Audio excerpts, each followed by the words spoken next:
Shamanism. I want to talk about shamanism. A lot of you out there probably think, oh, he's just calling himself a shaman because that sounds cool. That's something catchy to use on TikTok and sound cool, because shamanism might be cool because it's some sort of ancient tribal thing that's cool. No. I've got what modern society calls severe mental illness, right? And yeah, tribal people call that shamanic stuff, Anthropologists call all of that kind of thing going on with a person shamanic stuff. In Siberia, there was people like me who would be called shamans, and they were studied. And the person that studied that kind of person then went round the world with a group of people, and anyone with a similar sort of job in the community, with the similar symptoms and the similar life and the similar stuff they did, got called a shaman. But in Africa you might call them the witch doctor in the voodoo people, or in the tribe, or in America the Native Americans might call it the medicine man, etc., etc.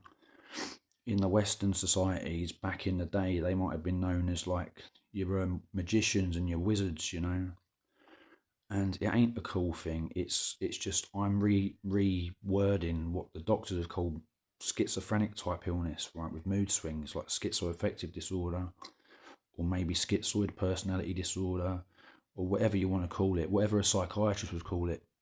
Doesn't really matter. A rose is a rose by any other name, and I'll tell you something, it is not cool.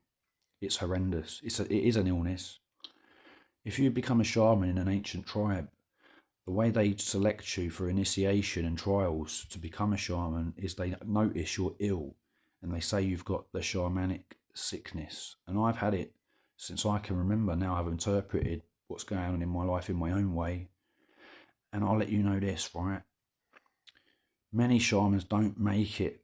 Many shamans die getting initiated and trialed through the stuff they go through, You've heard of, God forbid, people that go and jump off high things or take lots of medicine so they can not be here no more. They've got similar symptoms. They're probably shamanic type people, and they just couldn't take what was going on, right? And I've been there. Or other people might destroy you because you're different, man. Now, back in the day, they believed in things such as angels and demons, didn't they? Right, and yeah, as a schizo type person, you might see angels and demons that aren't really there to other people. But everyday life has angels and demons in it. It's just psychiatrists call that something else now. Psychologists call that something else now. They'll call them sorts of people narcissists, sociopaths, psychopaths, cluster B type personality disorder. Or you might have cluster A type personality disorder, the schizoid types, the schizotypal type people, the eccentric types. Or you might have the very anxious, introverted types, the cluster C type people, right? It's all modern names for stuff that's been going on since humanity was here. Since a brain has existed, they've had names for this shit, whether it's demon or narcissist. And what I'm trying to say is this. The last year, I nearly haven't made it through the last year. I could have easily died. And I'm still in a lot of shit right now. I'm trying to deal with things like the law, and my head well, until about 4 or 5 days ago, my head was a right mess. I'd have moments of clarity, moments of confusion, moments of creativity, moments of depression, moments of happiness. I feel like I've reached nirvana at some points recently. But do you know how you reach nirvana? You have to basically go into the depths of hell, the depths of despair, where you can't take it anymore. You can't. And then, bosh, all of a sudden, you feel like you're in heaven.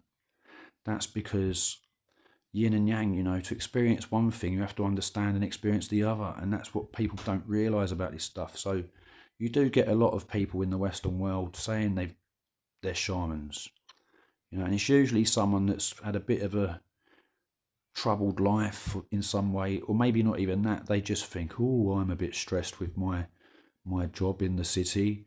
I think I'll do some shamanic drumming in the woods. And then they think they're a shaman. No. Shaman's just a word.